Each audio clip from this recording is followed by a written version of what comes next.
Hello, my strange things. Welcome back to the continuation of the Warrens helping the Beckford family.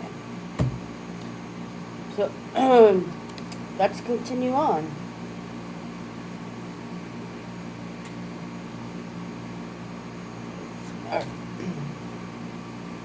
Father Daniel sympathized with Sharon Beckford. Her questions required a reply. However, the priest was forced to answer her, though the words in chapter 18 of the Deuteronomy, I'm not even sure if I'm pronouncing that correctly.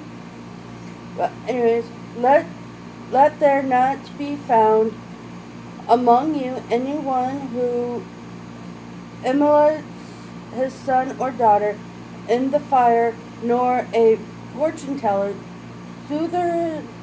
soothsayer, charmer, diviner, or caster of spells, nor one who consults ghosts and spirits, or seek oracles from the dead. Anyone who does such thing is an abomination to the Lord. So, from that context, I'm guessing it's a Bible of some sort. I'm not religious. Just pointing it out there. But, anyways, people in oppression situations, says Ed, often ask, why does God allow this to happen? Well, God does not allow it to happen. People allow it to happen. Demonic spirits has to play by rules set down by the Creator. This is why its actions and behavior are so devious. The demonic cannot directly interfere in human affairs, but people have to play by the rules too. Therefore, when an individual violates the rules through his own free will, he is the one on his own. Even so, the powers of the demonic are theological, at least limited to temptation. In other words, the demonic spirit cannot make you do something against your will, but it can influence you to commit actions you might not ordinarily. Nor can the demonic oppress you beyond your ability to resist it. Cosmetically, you see, the demonic spirit can come only so close or no closer. But just as people break the rules, so does the demonic. In the Beckford case, the infestation spirits went too far. They broke God's law. And the effect of the horrendous disturbance on Eric was hard to determine. Being 15, the boy was sensitive and impressionable. Before the episode, he had been outgoing and generous. By the middle of April 1974, he was traumatized, quiet, and reclusive for his own good. The boy might have to see a psychologist. Vicky displayed a range of emotions from guilt to indifference. Often her behavior was defensive. On occasions, she would become hostile and lash out at anyone around her. She was a definite candidate for possession. The circumstances were right for that to happen. All the while, the phenomena kept up as usual. Before leaving, the Warrens had taken Father Daniel aside.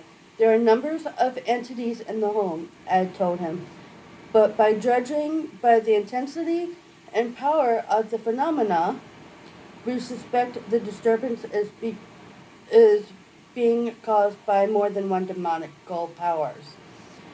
There's the distinct possibility a higher diabolical entity is involved, possibly having been drawn from the retreat house where it could have sought to victimize the monks. If so, you might observe some signs that would alert you to its presence. That sign occurred on Tuesday night as Ed and Father Daniel spoke on the telephone. One curious aspect to a diabolical siege is that rosary beads are a taboo item to the demonic spirit. Only the most menacing and blasphemous of entities would dare to move them. As Father Daniel was speaking on the phone, rosary beads floated out of the spare bedroom in which he was staying. He watched as they turned left, drifted down the hallway, turned left again into the kitchen, then finally wrapped themselves around a kitchen chair in a gesture of strangulation. That was it. Ed told Father Daniel to get the family out of the house and stay away until he and Lorraine got back from New York on Thursday. With that, everyone packed up and left immediately. Father Daniel returned to his rectory, while the Beckfords went to stay at Pete's parents nearby. Once again, the phenomenon traveled along with them. Pete Beckford never told his 75-year-old parents what was happening to his family. Sure, the burden of such knowledge would be enough to petrify them. Yet that night, as everyone went to sleep at Grandma and Grandpa's, the activity let go. Small objects levitated, pictures left the walls, and did you hear that knocking? It erupted all around the house.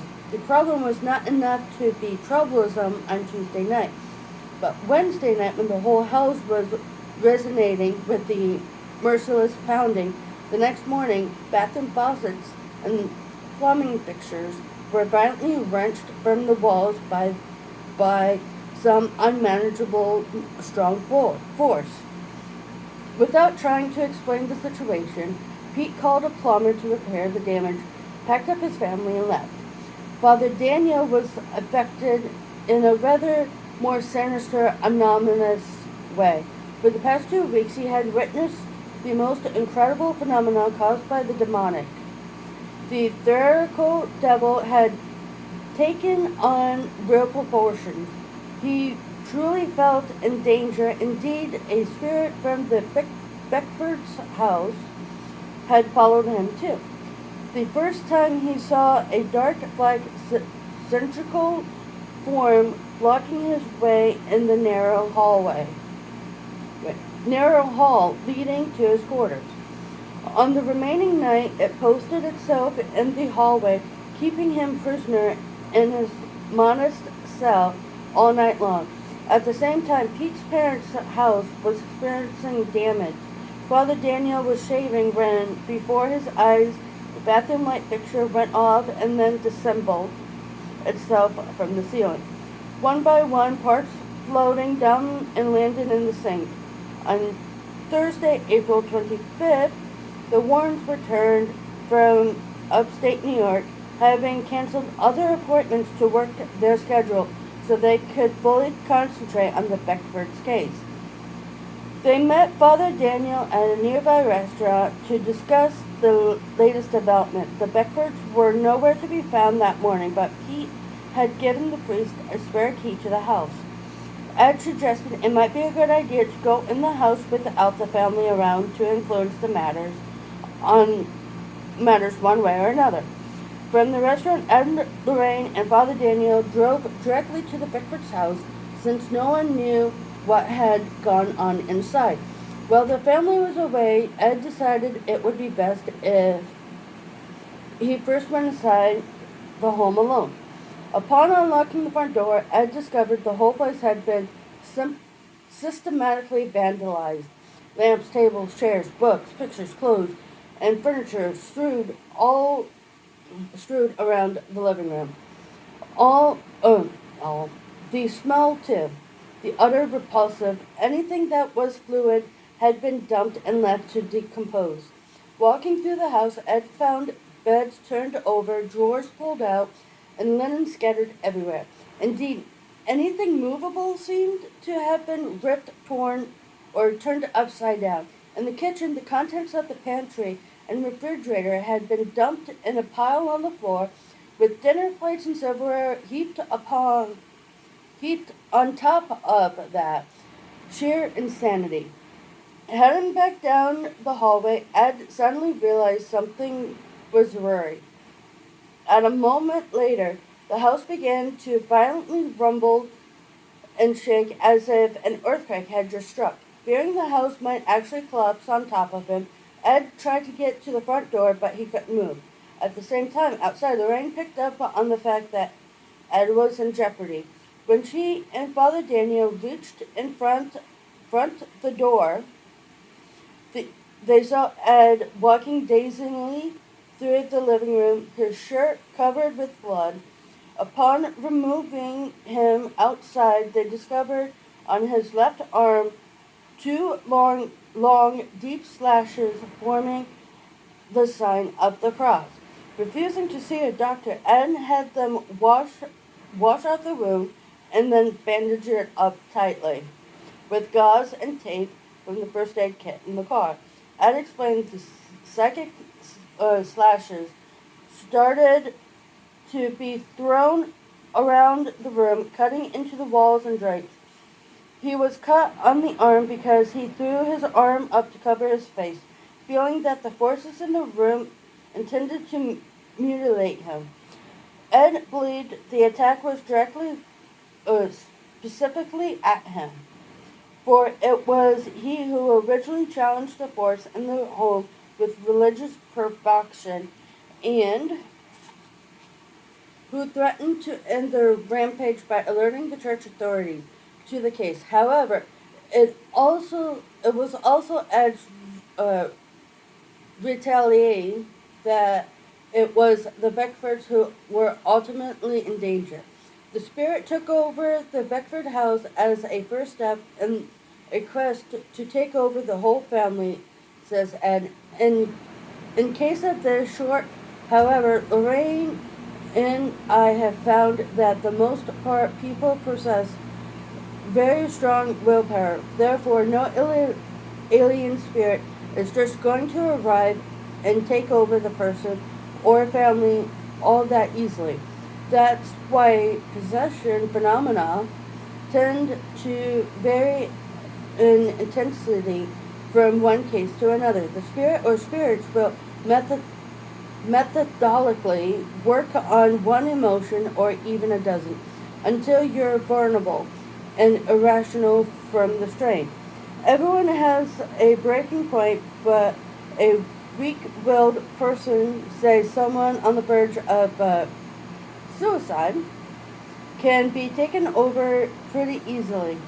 The spirit doesn't need to go off on a binge of activity, but with some strong-willed individual, the spirit will throw everything at him, including the kitchen sink. The oppression may learn he can't do anything about the activity, so rather than fight it, he stops resisting and falls passive to the oppression force. When the person's will is thrown open for domination, the oppression spirit's next step is possession. On the other hand, if the person doesn't give up, the phenomena will go on or intensify until the stress becomes unbearable. A mental breakdown would be the next logical step, but at that point where a breakdown should happen, usually possession or some other catastrophe will occur instead. Violent inhuman spirits capable of causing fires could easily burn the house down with everyone in it.